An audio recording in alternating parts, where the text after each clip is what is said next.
জয় যিশু। খ্রিস্টের শান্তি আপনার জীবনে প্রচুর পরিমাণে আসুক। সুস্থতার জন্য সবচেয়ে শক্তিশালী প্রার্থনা যা বাইবেলের গীতসংহিতার বই থেকে করব, যেটি পড়া এবং ধ্যান করা ও প্রার্থনা করার জন্য সুন্দর, জাগ্রত ও শক্তিদায়ক ঈশ্বরের বাক্য রয়েছে। গীতসংহিতার গীত ও প্রার্থনা তাদের জন্য, বিশেষ করে যারা প্রচণ্ড চাপের মধ্যে ও কষ্টের মধ্যে রয়েছে এবং যখন তাদের সুস্থ হওয়ার প্রয়োজন হয়। বন্ধু, আজ আপনি হয়তো ভগ্ন হৃদয়, উদ্বেগ, হতাশা, অসুস্থতা, পাপ, ক্ষতি বা অন্যান্য শারীরিক বা আধ্যাত্মিক যুদ্ধে ভুগছেন। কিন্তু আজ বাইবেলের গীতসংহিতার ঐশ্বরিক অনুপ্রাণিত বইটি আপনাকে অনেক সান্ত্বনা ও শক্তি দেবে। বিশ্বাসে এই প্রার্থনা করলে আপনার জীবন আর এক থাকবে না। সুস্থতার জন্য গীতসংহিতায় সবচেয়ে শক্তিশালী ঈশ্বরের বাক্য রয়েছে। সেগুলো পড়ুন এবং ধীরে ধীরে প্রার্থনা করুন। সেই বাক্যগুলোতে গভীরভাবে মনোযোগ দিন, কারণ ঈশ্বর আপনার সাথে উচ্চস্বরে কথা বলছেন। তিনি জানেন যে আপনি আজ কী অবস্থার মধ্য দিয়ে যাচ্ছেন এবং তিনি এই প্রার্থনায় আপনার সাথে রয়েছেন। এই ভিডিওটির মাধ্যমে আপনার স্বর্গীয় পিতার সাথে একের পর এক সময় ব্যয় করুন এবং তাকে হৃদয়ের সহিত আহ্বান করুন, যিনি আপনাকে সমস্ত অসুস্থতা থেকে সুস্থতা এবং উদ্ধার করতে সক্ষম, এবং তা আপনার বিশ্বাসের মাধ্যমে তিনি করবেন। ঈশ্বর বলেছেন, ছেলে আমার, আমি যা বলছি তাতে মন দাও, আমার কথায় কান দাও। কথাগুলো তোমার চোখের আড়াল হতে দিও না, তোমার অন্তরের মধ্যে তা রেখে দিও। যারা এই রকম করে তাদের জন্য তা হয় জীবন, তা তাদের স্বাস্থ্যবান করে। বন্ধু, আসুন গীতসংহিতার গীতের মধ্য দিয়ে আমরা একসাথে প্রার্থনা করি। হে সদাপ্রভু, আমাকে দয়া করো, কারণ আমি কষ্টের মধ্যে আছি। দুঃখে আমার চোখ ও আমার দেহ মন দুর্বল হয়ে পড়েছে। কিন্তু হে সদাপ্রভু, তোমার উপরে আমি নির্ভর করে আছি। আমি বলি, তুমি আমার ঈশ্বর। তোমার হাতেই তো আমার জীবনের সব কিছু। যারা আমাকে তাড়া করে আসছে সেই শত্রুদের হাত থেকে তুমি আমাকে বাঁচাও। হে আমার প্রাণ, সদাপ্রভুর গৌরব করো, তার কোনো উপকারের কথা ভুলে যেও না। তোমার সমস্ত পাপ তিনি ক্ষমা করেন, তিনি তোমার সমস্ত রোগ ভালো করেন, তিনি মৃতস্থান থেকে তোমার জীবন মুক্ত করেন। তিনি তোমাকে অটল ভালোবাসা ও মমতায় ঘিরে রাখেন। যাদের মন ভেঙে গেছে তিনি তাদের সুস্থ করেন, তাদের সব ঘা তিনি বেঁধে দেন।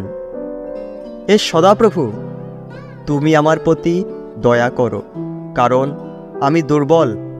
হে সদাপ্রভু, আমাকে সুস্থ করো, কারণ ভয়ে আমার হাড়ে কাঁপুনি ধরেছে, আমার প্রাণেও লেগেছে ভীষণ ভয়। হে সদাপ্রভু, আর কতকাল তা চলবে? হে সদাপ্রভু, আমার দিকে ফেরো, আমাকে উদ্ধার করো। তোমার অটল ভালোবাসার দোহাই আমাকে রক্ষা করো। যাদের মন ভেঙে গেছে সদাপ্রভু তাদের কাছে থাকেন। যাদের অন্তর চুরমার হয়ে গেছে তিনি তাদের উদ্ধার করেন। যে ন্যায় পথে চলে তার বিপদ অনেক হলেও সেই সব থেকে সদাপ্রভুই তাকে উদ্ধার করেন। তার সব হার তিনি রক্ষা করেন, সেগুলোর একটাও ভাঙ্গা হবে না। ঘন অন্ধকারে ঢাকা উপত্যকা পার হতে হলেও আমি বিপদের ভয় করব না, কারণ তুমি আমার সঙ্গে আছো। তোমার মুগুর আর লাঠি দূর করে দেয় বিপদের ভয়। যাদের মন অসার তারা তাদের বিদ্রোহের জন্য আর অন্যায়ের জন্য কষ্ট পেল। তারা সমস্ত খাবার ঘৃণা করল আর মৃত্যুর দুয়ারের কাছে উপস্থিত হলো। বিপদে পড়ে তারা সদাপ্রভুর কাছে কান্নাকাটি করল। এতে কষ্ট থেকে তিনি তাদের রক্ষা করলেন। তার বাক্য পাঠিয়ে তিনি তাদের সুস্থ করলেন। তিনি কবর থেকে তাদের উদ্ধার করলেন।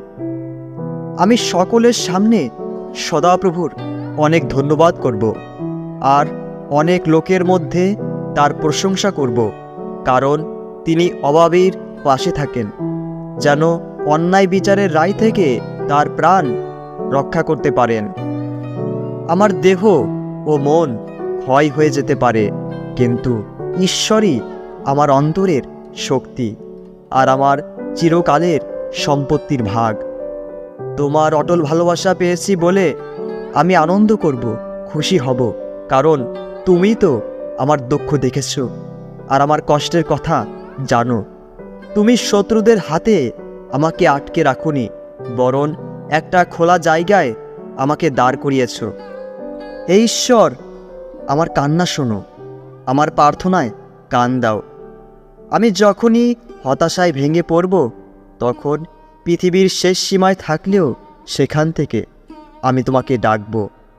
আমাকে তুমি এমন কোনো উঁচু আশ্রয় পাহাড়ে নিয়ে রাখো যা আমার নাগালের বাইরে। তুমিই তো আমার আশ্রয় হয়ে আছো। শত্রুর বিরুদ্ধে তুমি আমার শক্তিশালী দুর্গ। তোমার তাঁবুতে যেন আমি চিরকাল বাস করতে পারি। তোমার ডানার তলায় যেন আশ্রয় পাই। হে সদাপ্রভু, আমি তোমার গৌরব করব, কারণ তুমি আমাকে উঠিয়ে এনেছ। আমার শত্রুদের তুমি আমার বিরুদ্ধে আনন্দ করতে দাওনি। হে সদাপ্রভু, আমার ঈশ্বর, সাহায্যের জন্য আমি তোমাকে ডেকেছিলাম আর তুমি আমাকে সুস্থ করে তুলেছ। আমার অন্তরের যাতনা বেড়ে গেছে। আমার সব কষ্ট থেকে আমাকে রক্ষা করো। যে দেখো আমার দুঃখ ও আমার কষ্টের দিকে। আমার সমস্ত পাপ তুমি ক্ষমা করো। হে সদাপ্রভু, আমার শত্রুদের হাত থেকে তুমি আমাকে উদ্ধার করো, কারণ আমি তোমার মধ্যেই আশ্রয় নিয়েছি। তোমার ইচ্ছামতো কাজ করতে তুমি আমাকে শেখাও, কারণ তুমি আমার ঈশ্বর। তোমার মঙ্গলময় আত্মা দ্বারা আমাকে সমান পথে চালাও। তিনি অত্যাচারিতদের পক্ষে ন্যায় বিচার করেন আর যাদের খিদে আছে তাদের খাবার দেন। সদাপ্রভুই বন্দীদের মুক্তি করেন। সদাপ্রভু অন্ধদের দেখবার শক্তি দেন। যারা নুয়ে পড়েছে সদাপ্রভু তাদের তুলে ধরেন। সদাপ্রভু সৎ লোকদের ভালোবাসেন। হে ঈশ্বর, তুমি আমাকে রক্ষা করো, কারণ আমি তোমারই মধ্যে আশ্রয় নিয়েছি। আমি সদাপ্রভুকে বলছি, তুমি আমার প্রভু। তুমি ছাড়া আর কিছুতে আমার মঙ্গল নেই। ধন্য সেই লোক যার মনে অসহায়দের জন্য চিন্তা রয়েছে। দুর্দিনে সদাপ্রভু তাকে উদ্ধার করবেন।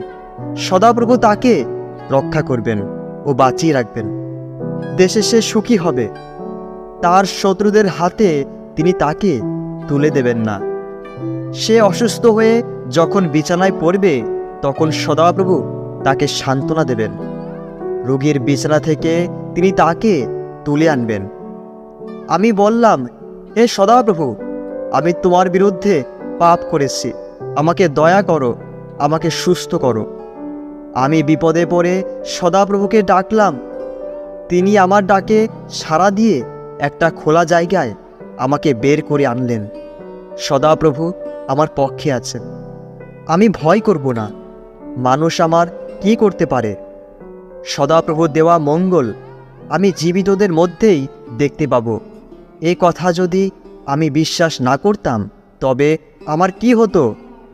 তোমরা সদাপ্রভুর উপর আশা রাখো, মনে শক্তি আনো ও সাহসে বুক বাঁধো, আর সদাপ্রভুর উপর আশা রাখো।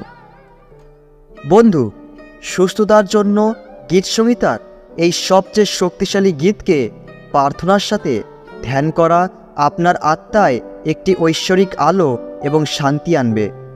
একটি নম্র স্বভাব ও একাগ্রতা আপনাকে ঈশ্বরের বিশেষ অনুগ্রহের আরও কাছাকাছি নিয়ে আসবে। অনুগ্রহ করে এই ভিডিওটি এমন কারোর সাথে শেয়ার করুন যার আজ সুস্থতার প্রয়োজন হতে পারে, এবং আমরা কিভাবে আপনার জন্য প্রার্থনা করতে পারি তা নিচের কমেন্ট বক্সে লিখে জানান। বাইবেল বলে, কেবল তাই নয়, দুঃখে কষ্টের মধ্যেও আমরা আনন্দ বোধ করছি, কারণ আমরা জানি দুঃখ কষ্টের ফল ধৈর্য, ধৈর্যের ফল খাঁটি স্বভাব, এবং খাঁটি স্বভাবের ফল আশা। ঈশ্বর আপনাকে আশীর্বাদ করুন।